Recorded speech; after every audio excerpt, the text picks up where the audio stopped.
NTST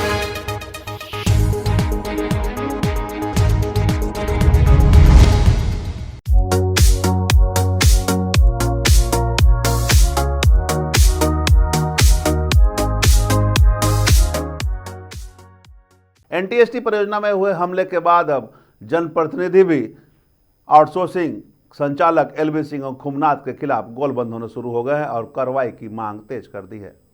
नमस्कार, मैं धीरेंद्र और आप देख रहे हैं मिरर मीडिया। बीसीसीएल अधिकारियों पर हुए हमले के खिलाफ अब राष्ट्रीय जनता कामगार संघ की केंद्रीय महामंत्री आसनी सिंह भी खुलकर मैदान में उतर आई हैं।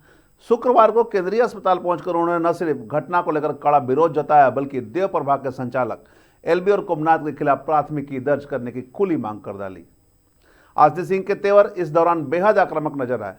घायल बीसीसीएल अधिकारियों से मुलाकात के बाद आसनी सिंह ने अस्पताल की बदहाल व्यवस्था को लेकर भी बीसीसीएल प्रबंधन पर जमकर भड़ास निकाली। उन्होंने कहा कि गंभीर रूप से घायल अधिकारियों के इलाज में घोर लापरवाही बरती जा रही है। खासकर सीटी स्कैन जैसी बुनियादी सुविधा उपलब्ध नहीं होने पर उन्होंने अस्पताल प्रबंधन को जमकर खरी खोटी सुनाई और बाहर में सीटी स्कैन कराने के लिए अपने नेतृत्व में कर्मियों को भेजा।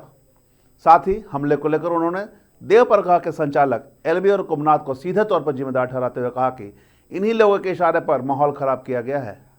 उन्होंने दो टूक शब्दों में कहा कि जब तक इन दोनों के खिलाफ प्राथमिकी दर्ज नहीं होती तब तक न्याय की बात करना बेईमानी होगी। उन्होंने कहा कि सीसीटीवी फुटेज की जांच होनी चाहिए। सीसीटीवी में स्पष्ट दिख रहा है कि कैसे उनके गुर्गे अधिकारियों को दौड़ा दौड़ा कर पीट रहे हैं। आसनी सिंह ने चेतावनी भरे लहजे में कहा कि अगर दोषियों को बचाने की कोशिश की गई तो वे चुप नहीं बैठेंगी और आंदोलन का रास्ता अपनाया जाएगा। ये कल का जो घटना हुआ है वो तो सब लोग जान ही रहे हैं कि किस तरह से कल वहाँ पे मारपीट हुआ। वहाँ के जो गुंडे आए किस तरह से वहाँ पे भय का माहौल बनाए और मारपीट किए, जिससे हमारे बीसीसीएल के अधिकारी और हमारे मजदूर कितने लोग घायल हुए, जिसका इलाज यहाँ हो रहा है। तो उन्हीं लोग से आज हम मिलने आए, देखने आए कि उनका इलाज किस तरीके से हो रहा है। तो जिसमें अभी वो लोग बता रहे थे कि कल से एक जन का सीटी स्कैन और अल्ट्रासाउंड के लिए डॉक्टर बोले हैं, लेकिन अभी तक उनका ना सीटी स्कैन हुआ और ना उनका अल्ट्रासाउंड हुआ।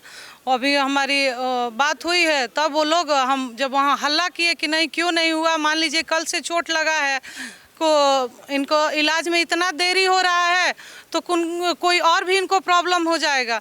तो उसके बाद ये लोग एक्टिव हुए और उनको अभी आविष्कार में सीटी स्कैन के लिए भेजे। मैडम, जिस तरह से कल घटना घटी है कैसे देख रहे हैं आप इसको? ये तो बहुत ही घिनौना और बहुत मतलब इसको जितना हम मेरे पास अब क्या बोले शब्द नहीं है। बीसीसीएल के लिए तो ये बहुत ही शर्मनाक बात है कि उनके अधिकारी वहाँ पे पिट रहे हैं। जिस बीसीसीएल से वो गुंडा आज राज कर रहा है और उसी के अधिकारी वहाँ पीटे जा रहे हैं, तो बहुत ये शर्मनाक और घिनौना हरकत है। उसका भी आरोप है कि उससे रंगदारी मांगा जा रहा था, उसका भी एक आदमी वहाँ भर्ती है। ये सरासर गलत है। देव प्रभा एक आदमी के कहने से कोई मान लेगा? इतना समूह जो बोल रहा है, एक आवाज उठा रहा है, तो आप लोग समझ सकते हैं कि वो कितना बड़ा गुंडा है, भ्रष्टाचारी है, अपराधी भी है। आए दिन वो ऐसे ही कांड करता है, कभी किसी को भी से दबा देना, हत्या करवा देना, और यही उसका कहानी है। इतना भय पैदा कर दिया है लोधना क्षेत्र में कि वहाँ लोग डर से उसका आवाज नहीं उठा रहे हैं, कोई विरोध नहीं कर रहा है। जो विरोध करता है उसको प्रशासन का भी संरक्षण पूरा का पूरा उसको मिल रहा है, जिससे वो जो विरोध करते हैं उनको वो जेल में डलवा देता है। खुलेआम लोगों को धमकी देता है कि मेरा विरोध करेगा जेल जाना है क्या, ऐसे कह के लोगों को वहाँ पे भयभीत किया है। मैडम, इसको क्या पहल कीजिएगा आप लोग?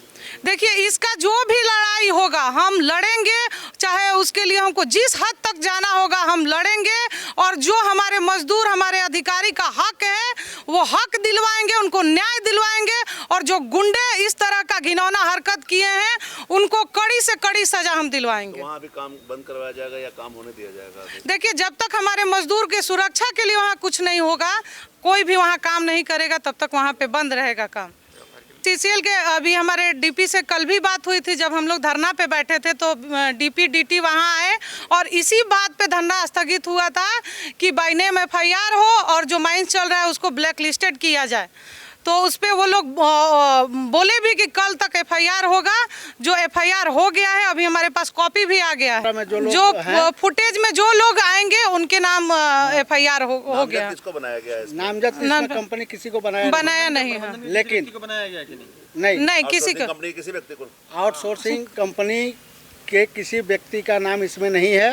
ये सरासर गलत है और हम लोग मांग किए थे कि 2 लोगों का नाम इसमें बाइंड होना चाहिए था। इसके बाद बाकी लोगों जो गुंडे ये किए हैं उनका नाम होना चाहिए, उन्हीं के नाम बाई नाम एफआईआर होना चाहिए।